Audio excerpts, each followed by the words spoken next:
ಯುವ ಜನರು ಹಾಗೂ ವಿದ್ಯಾರ್ಥಿಗಳು ರಸ್ತೆ ಸುರಕ್ಷತಾ ನಿಯಮಗಳನ್ನು ಕಡ್ಡಾಯವಾಗಿ ಪಾಲಿಸುವ ಮೂಲಕ ಅಪಘಾತಗಳಿಂದ ಮುಕ್ತರಾಗಿ ಸುರಕ್ಷಿತವಾಗಿ ವಾಹನ ಚಾಲನೆ ಮಾಡಬೇಕು ಎಂದು ಕೆಆರ್ಪೇಟೆ ಪಟ್ಟಣದ ಜೆಎಂಎಫ್ಸಿ ಹಿರಿಯ ಶ್ರೇಣಿ ನ್ಯಾಯಾಲಯದ ನ್ಯಾಯಾಧೀಶರಾದ ಸುಧೀರ್ ಮನವಿ ಮಾಡಿದರು.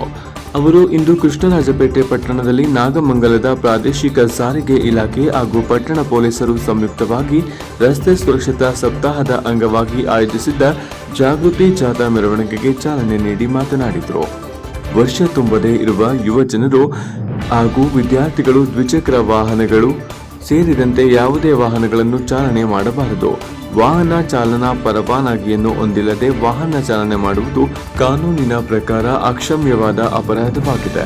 ವಾಹನ ಚಾಲನಾ ಪರವಾನಗಿ ಹೊಂದಿಲ್ಲದೆ ಅಪಘಾತ ನಡೆಸಿದರೆ ವಾಹನಗಳ ಮಾಲೀಕರು ತೀವ್ರ ಸಂಕಷ್ಟವನ್ನು ಎದುರಿಸಬೇಕಾಗುತ್ತದೆ. ಆದ್ದರಿಂದ ಪೋಷಕರು ತಮ್ಮ ಮಕ್ಕಳು ವಾಹನ ಚಾಲನೆ ಮಾಡುವುದನ್ನು ಕಡ್ಡಾಯವಾಗಿ ನಿರ್ಬಂಧಿಸಬೇಕು. ದ್ವಿಚಕ್ರ ವಾಹನ ಚಾಲನೆ ಮಾಡುವಾಗ ಹೆಲ್ಮೆಟ್ ಧರಿಸುವ ಜೊತೆಗೆ ಮೊಬೈಲ್ ಫೋನಿನಲ್ಲಿ ಸಂಭಾಷಣೆ ಮಾಡಬಾರದು ಎಂದು ಕಿವಿಮಾತು ಹೇಳಿದ ನ್ಯಾಯಾಧೀಶರು, ಕಾರುಗಳನ್ನು ಚಾಲನೆ ಮಾಡುವಾಗ ಕಡ್ಡಾಯವಾಗಿ ಸೀಟ್ ಬೆಲ್ಟ್ ಧರಿಸಿ ಸುರಕ್ಷಿತವಾಗಿ ಚಾಲನೆ ಮಾಡಬೇಕು ಎಂದು ಮನವಿ ಮಾಡಿದರು. ನಾಗಮಂಗಲದ ಪ್ರಾದೇಶಿಕ ಸಾರಿಗೆ ಇಲಾಖೆಯ ಸಹಾಯಕ ಸಾರಿಗೆ ಅಧಿಕಾರಿಗಳಾದ ಹೊನ್ನೇಗೌಡ ಮಾತನಾಡಿ, ಸಾರಿಗೆ ಇಲಾಖೆಯು ಶ್ರೀ ಸಾಮಾನ್ಯರು ಸೇರಿದಂತೆ ಯುವಕರು ಹಾಗೂ ವಿದ್ಯಾರ್ಥಿಗಳಿಗೆ ರಸ್ತೆ ಸುರಕ್ಷತೆ ಮತ್ತು ಅಪಘಾತ ರಹಿತವಾದ ಚಾಲನೆ ಮಾಡುವಂತೆ ಆಗಾಗ ಜಾಗೃತಿ ಕಾರ್ಯಕ್ರಮಗಳನ್ನು ನಿರಂತರವಾಗಿ ಮಾಡುತ್ತಾ ಬರುತ್ತಿದ್ದರೂ ಯುವ ಜನರು ಹೆಲ್ಮೆಟ್ ಧರಿಸದೆ ಅತಿ ವೇಗವಾಗಿ ವಾಹನ ಚಾಲನೆ ಮಾಡುವುದರಿಂದ ಅಪಘಾತ ಸಂಭವಿಸಿ ತಮ್ಮ ಅಮೂಲ್ಯವಾದ ಪ್ರಾಣವನ್ನು ಕಳೆದುಕೊಳ್ಳುತ್ತಿದ್ದಾರೆ. ಆದ್ದರಿಂದ ಯುವ ಜನರು ಮತ್ತು ವಿದ್ಯಾರ್ಥಿಗಳು ಸುರಕ್ಷಿತವಾದ ವಾಹನ ಚಾಲನೆಗೆ ಆದ್ಯತೆ ನೀಡುವ ಜೊತೆಗೆ ವಾಹನಗಳ ದಾಖಲೆಗಳನ್ನು ಇಟ್ಟುಕೊಂಡು ವಾಹನ ಚಾಲನೆ ಪರವಾನಗಿಯನ್ನು ಪಡೆದುಕೊಂಡು ನಂತರವೇ ತಮ್ಮ ವಾಹನಗಳನ್ನು ತೆಗೆದುಕೊಂಡು ರಸ್ತೆಗೆ ಇಳಿಯಬೇಕು ಎಂದು ಕಿವಿಮಾತು ಹೇಳಿದರು. Nagamangala DYSP Cheluvaraju, upper civil ನ್ಯಾಯಾಧೀಶರಾದ ದೇವರಾಜು, ಅರ್ಪಿತಾ, ಪಾರ್ವತಿ, ಪಟ್ಟಣ ಪೊಲೀಸ್ ಠಾಣೆಯ ಆರಕ್ಷಕ ನಿರೀಕ್ಷಕರಾದ ಸುಮಾರಾಣಿ, ಗ್ರಾಮಾಂತರ ಠಾಣೆಯ ಆನಂದೇಗೌಡ, ಹಿರಿಯ ವಕೀಲರಾದ KR Mahesh, MR Prasannakumar, KN Nagaraju, NR Ravishankar, ಸಹಾಯಕ ಸಾರಿಗೆ ಅಧಿಕಾರಿಗಳಾದ ಸತೀಶ್, ಶಹಬಾಜ್ ಖಾನಂ, ನಂದೀಶ್, ಹಂಪ, ಸಂಜಯ್ ಸೇರಿದಂತೆ ವಿವಿಧ ಶಾಲಾ ಕಾಲೇಜುಗಳ ವಿದ್ಯಾರ್ಥಿಗಳು ಜಾಗೃತಿ ಜಾಥಾ ಕಾರ್ಯಕ್ರಮದಲ್ಲಿ ಭಾಗವಹಿಸಿ ಘೋಷಣೆ ಕೂಗಿ ಶ್ರೀ ಸಾಮಾನ್ಯರಲ್ಲಿ ರಸ್ತೆ ಸುರಕ್ಷತೆ ಕುರಿತು ಜಾಗೃತಿ ಮೂಡಿಸಿದರು. ವರದಿ ಡಾಕ್ಟರ್ ಕೆಆರ್ ನೀಲಕಂಠ, ಕೃಷ್ಣರಾಜಪೇಟೆ, ಮಂಡ್ಯ. ಇದು ಎಲ್ಲ ಇಲಾಖೆಗಳು ಸೇರಿ ಒಂದು ಸಾರ್ವಜನಿಕರಿಗೆ ಅಪಘಾತವನ್ನು ತಡೆಗಟ್ಟುವ ನಿಟ್ಟಿನಲ್ಲಿ ಏನು ನಾವೆಲ್ಲರೂ ಕೈ ಜೋಡಿಸಿ ಎಚ್ಚರಿಕೆಯಿಂದ ಏನು ಸಂಚಾರ ಮಾಡಬೇಕು ಅನ್ನೋ ಒಂದರ ಬಗ್ಗೆ ಅರಿವನ್ನು ಮೂಡಿಸ್ಲಿಕ್ಕೆ ಇದೊಂದು ಕಾರ್ಯಕ್ರಮ ಹಮ್ಮಿಕೊಂಡಿದ್ದೇವೆ. ಸಂಚಾರಿ ನಿಯಮಗಳನ್ನು ನಾವು ಎಲ್ಲ ಕಡೆನೂ ಹಾಕಿದ್ದೀವಿ. ದಯವಿಟ್ಟು ತಾವೆಲ್ಲರೂ ಆ ನಿಯಮಗಳನ್ನು ಪಾಲಿಸಿ ರಸ್ತೆಯಲ್ಲಿ ಚಲಿಸ್ಬೇಕಾದ್ರೆ ಓಡಾಡಬೇಕಾದ್ರೆ ಎಚ್ಚರಿಕೆಯಿಂದ ಹೋಗಿ, ಮತ್ತು ಎಡಬದಿಯಿಂದ ಓವರ್ಟೇಕ್ ಮಾಡಬೇಡಿ, ಓವರ್ಟೇಕ್ ಮಾಡಿ. ಮತ್ತು ಏನು ರಸ್ತೆಯಲ್ಲಿ ಸಂಚಾರ ಮಾಡ್ತೀವಿ, ದೂರವಾಣಿ ಮೊಬೈಲ್ ಫೋನನ್ನು ಯೂಸ್ ಮಾಡಬೇಡಿ. ಮತ್ತು ಝೀಬ್ರಾ ಕ್ರಾಸಿಂಗ್ನಲ್ಲಿ ಪಾದಚಾರಿಗಳು ಸಂಚರಿಸುವಾಗ ಏನು ವೆಹಿಕಲಲ್ಲಿ ಹೋಗ್ತಿದ್ದೀರಿ ಸಾಧ್ಯ ಆದಷ್ಟು ಅವರಿಗೆ ಫಸ್ಟ್ ಪ್ರಾಮುಖ್ಯತೆಯನ್ನು ಕೊಡಿ. ಮತ್ತು ಇತ್ತೀಚೆಗೆ ನಮ್ಮ ಯುವ ಜನತೆ ಹೆಚ್ಚಾಗಿ ಅಪಘಾತಗಳಲ್ಲಿ ಒಂದು ತೊಂದರೆಯನ್ನು ಅನುಭವಿಸ್ತಾ ಇದ್ದಾರೆ. ಎಲ್ಲರೂ 18 ವರ್ಷಕ್ಕಿಂತ ಮುಂಚೆನೇ ಯಾರು ಲೈಸೆನ್ಸನ್ನು ಇಟ್ಕೊಂಡಿರಲ್ಲ, ಆದರೂ ವಾಹನ ಚಾಲನೆ ಮಾಡ್ತಾ ಇದ್ದಾರೆ. ಮತ್ತು ಅದರಲ್ಲಿ ಇಬ್ಬರು ಚಾಲನೆ ಮಾಡಬೇಕು ಅಂತ ನಿಯಮ ಇರೋದು, 3 ಜನ 4 ಜನ ವಿತೌಟ್ ಹೆಲ್ಮೆಟು ಮತ್ತು ವೀಲಿಂಗ್ ಮಾಡೋದು, ಇಂಥ ಒಂದು ಇದನ್ನು ಹೆಚ್ಚಾಗಿ ನಾವು ಕಂಡು ಬರ್ತಾ ಇದೆ. ನಮಗೆ ನಾವು ವಿದ್ಯಾರ್ಥಿಗಳು ಪಾಪ ಅಂತೇಳಿ ನಾವು ಕೇಸ್ ಹಾಕೋದನ್ನು ಸಾಧ್ಯವಾದಷ್ಟು ಕಡಿಮೆ ಮಾಡ್ತಾ ಇರ್ತೇವೆ, ಯಾಕೆಂದರೆ ಇನ್ನೂ ಸಂಪಾದನೆ ಮಾಡಿರಲ್ಲ ಪಾಪ ಅಂತ.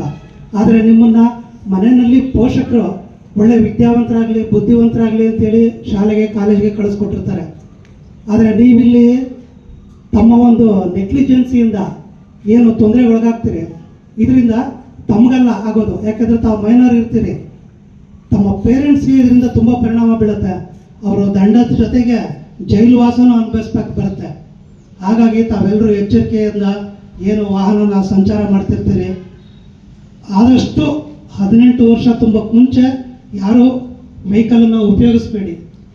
18 ಆದ ಕೂಡಲೇ ತಮಗೆ ಈಗೆಲ್ಲ ನಾವು ಆನ್ಲೈನಲ್ಲೇ ವ್ಯವಸ್ಥೆ ಮಾಡಿಕೊಟ್ಟಿದ್ವಿ. ಲರ್ನಿಂಗ್ ಲೈಸೆನ್ಸ್ ತಗೊಳ್ಳಿಕ್ಕೆ ಯಾರೂ ಕಚೇರಿಗೆ ಬರೋಂಥ ಅವಶ್ಯಕತೆ ಇರೋದಿಲ್ಲ. ತಾವು ಆನ್ಲೈನಲ್ಲೇ ಅಪ್ಲಿಕೇಶನ್ ಹಾಕ್ಕೊಂಡು ಲರ್ನಿಂಗ್ ಲೈಸೆನ್ಸ್ ತಗೊಳ್ಳಿ.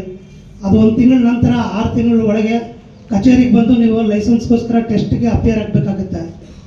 ಮತ್ತು ನಾವು ರಸ್ತೆಗೆ ವಾಹನ ಜೊತೆ ಬಂದ ಮೇಲೆ ಯೋಚನೆ ಮಾಡೋದಿಲ್ಲ.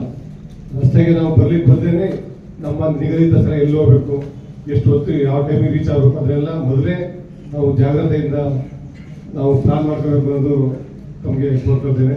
ಮತ್ತೆ ಎಲ್ಲ ಹೇಳ್ತಾರೆ ಯಾವುದೋ ಆಕಸ್ಮಿಕವಾಗಿ ಅಪಘಾತ ಆಯಿತು ಅಂತ. ಯಾವುದೇ ಕಾರಣಕ್ಕೂ ಆಕಸ್ಮಿಕವಾಗಿ ಅಪಘಾತ ಆಗಲ್ಲ, ಜಾಗರೂಕತೆಯಿಂದಲೇ ಆಗೋದು. ಜಾಗರೂಕತೆಯಿಂದ ಮೊಬೈಲ್ ಯೂಸ್ ಮಾಡಿದೆ, ಸಾಯಲ್ ಹೇಳ್ದಂಗೆ ಸೀಟ್ ಬೆಲ್ಟ್ ಹಾಕಿ, ಮದ್ಯಪಾನ ಮಾಡಿದೆ, ಹೆಲ್ಮೆಟ್ ಹಾಕಿ, ಈ ಥರ ಏನು ಸಿಂಪಲ್ ರೂಲ್ಸ್ ಇದೆ ಅದನ್ನ ನಾವು ಫಾಲೋ ಮಾಡಿದ್ರೆ ಅದ್ರ ಪರಿಣಾಮ ಅಪಘಾತಗಳು ಕಂಟ್ರೋಲ್ ಆಗಿರುತ್ತೆ. ನಾವು ಈಗ ರೋಡ್ಗಳು ಬಗ್ಗೆ ನಿಮ್ಗೆ ಗೊತ್ತು, ನಮ್ಮ ರೋಡ್ಗಿಂತ ಜಾಸ್ತಿ ಡೆನ್ಸಿಟಿ ವೆಹಿಕಲ್ ಇದೆ. ಅಂತಹ ರಸ್ತೆಯಲ್ಲಿ ನಾವು ಅಜಾಗರೂಕತೆ ಮಾಡಿಬಿಟ್ರೆ ನಮ್ಮ ಪ್ರಾಣಕ್ಕೆ ಗೊತ್ತಾಗೋದು, ನಮ್ಮ ದೇಹದ ಅಂಗಾಂಗಗಳಿಗೆ ಹಾನಿಯಾಗೋದು. ನಾವು ಮಾಡ್ತಕ್ಕಂಥ ಒಂದು ಅಜಾಗರೂಕತೆ ಅಮಾಯಕರ ಸಾವಿಗೆ ಕಾರಣ ಆಗ್ಬಿಡುತ್ತೆ. ಯಾರೊಬ್ಬ ನೆಗ್ಲೆಕ್ಟ್ ಮಾಡಿದಂತ ಡ್ರೈವ್ ಮಾಡಿದ್ರೆ ಅವ್ನು ಸತ್ತರೆ ಏನು ಅವ್ನು ತಪ್ಪು ಮಾಡಿದ ಅವ್ನು ಸತ್ತ ಅಂತ ಹೇಳ್ಬೋದು. ಯಾರೋ ಕುಡಿದು ಚಾಲನೆ ಮಾಡಿ ದಾರಿ ಹೋಗೋರ್ನೆಲ್ಲ ಕಾರ್ ಬಿಟ್ಟಾಗ, ಲಾರಿ ಬಿಟ್ಟಾಗ ಅವ್ರು ಸಾಯ್ತಾರೆ. ಅಮಾಯಕರ ಜೀವಗಳು ಯಥೇಚ್ಛವಾಗಿ ಹೋಗ್ತಾ ಇರೋದ್ರಿಂದ ತಾವು ಮುಂದಿನ ದಿನಗಳಲ್ಲಿ ಯಾರೇ ಆಗಲಿ ಕೂಡ ತಮ್ಮ ಅಣ್ಣ ತಮ್ಮದಿರು, ತಂದೆ ತಾಯಿ ಯಾರು ವೆಹಿಕಲ್ ಯೂಸ್ ಮಾಡ್ತಾರೆ ಅವ್ರಿಗೆಲ್ಲರೂ ಕೂಡ ಒಂದು ಕಿವಿ ಮಾತು ಹೇಳಬೇಕು. ನಮಗೆ ಸುರಕ್ಷತೆ important, speed next, safety first. ನಾವು ಫಸ್ಟ್ ಸ್ಪೀಡ್ ಮಾಡಿ ಏನೋ ರೀಚ್ ಆಗ್ತೀವಿ, ಎರಿಬರಿಯಲ್ಲಿ ಎಲ್ಲೋ ಹೋಗ್ತೀವಿ ಅಂದರೆ ಸೀದಾ ಬೇರೆ ಮೇಲ್ಗಡೆ ಹೋಗುವಂಥ ಚಾನ್ಸಸ್ ಜಾಸ್ತಿ ಇರುತ್ತೆ. ಹಾಗಾಗಿ ಯಾರು ಕೂಡ ರಸ್ತೆ ಸುರಕ್ಷತಾ ನಿಯಮಗಳನ್ನ ಏನು ನಿಗದಿಪಡಿಸಿದರೆ ಅದನ್ನು ಪಾಲಿಸಿಕೊಂಡು ಅದೇ ರೀತಿ ವಾಹನ ಚಾಲನೆ ಮಾಡಬೇಕು. ಮತ್ತೆ ಅಮಾಯಕ ಜೀವಗಳನ್ನ ಉಳಿಸಬೇಕು ಅಂತ ತಮ್ಮಲ್ಲಿ ಕೇಳಿದಂತ ನಾನು ಮಾತು ಮಾನ್ಯ ನ್ಯಾಯಾಧೀಶರು ಆಲ್ರೆಡಿ ಈಗ ಮಾತಾಡಿದ್ದಾರೆ.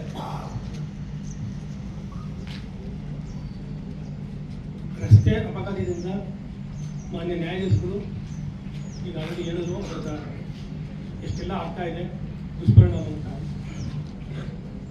ನಾವು ಪ್ರತಿನಿತ್ಯ ನೋಡ್ತೀವಿ,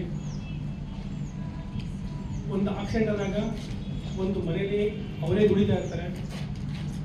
ಆ ಆಕ್ಸಿಡೆಂಟ್ ಸತ್ತಾಗ ಇಡೀ ಆ ಫ್ಯಾಮಿಲಿನೇ ಸಫರ್ ಆಗ್ತಾ ಇದೆ. ನಿಜವಾಗ್ಲೂ ಅಪಘಾತದಲ್ಲಿ ಮರಣ ಆಗ್ತಿದ್ದು ಡೆತ್ತಾಗ್ತಲ್ಲ, ಅದು ಆ ಇಡೀ ಫ್ಯಾಮಿಲಿನೇ ಆರ್ಥಿಕವಾಗಿ ಕುಂಠಿತ ಆಗುತ್ತೆ. ಮಕ್ಕಳು ಓದ್ತಾ ಇರ್ತಾರೆ, ಅವನೇ ದುಡಿತಾ ಇರ್ತಾರೆ, ಭಾಳ ಸಮಸ್ಯೆ ಆಗ್ತಾ ಇದೆ. ನೀವು ಮಕ್ಕಳಿದ್ರಲ್ಲಿ ನಾನು ನಿಮ್ಗೆ ಹೇಳಿ ಇಷ್ಟಪಡ್ತೀನಿ, ನಿಮ್ಮ ತಂದೆ ತಾಯಿ ಆಗಲಿ ಅಥವಾ ನೀವೇ ಆಗಲಿ ವೆಹಿಕಲ್ನ ಎಷ್ಟು ಜಾಗೃತಿಯಿಂದ ಓಡಿಸ್ಬೇಕಂದ್ರೆ ಎಷ್ಟೋ ಫ್ಯಾಮಿಲಿ ಮುಳುಗೋಗ್ಬಿಟ್ಟಿದೆ. ಮತ್ತು ಕೈಗಾಲ ತೊಗೊಂಡ್ಬಿಡ್ತಾರೆ, ಅವರೇ ದುಡಿತಾ ಇರ್ತಾರೆ, ಅವ್ರನ್ನೇ ಸಾಕಲಿಕ್ಕೆ ಕಷ್ಟ ಆಗುತ್ತೆ.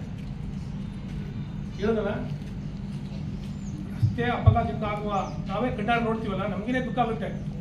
ಈಗ ಏನಪ್ಪ ಇವರು ಇಷ್ಟೊಂದು ನೆಗ್ಲಿಜೆನ್ಸ್ ಮಾಡಿ ಇಲ್ಲಿಗೆ ಅಪಘಾತಕ್ಕೆ ಕಾರಣ ಆಗ್ಬಿಟ್ರು ಅಂತ ಭಾಳ.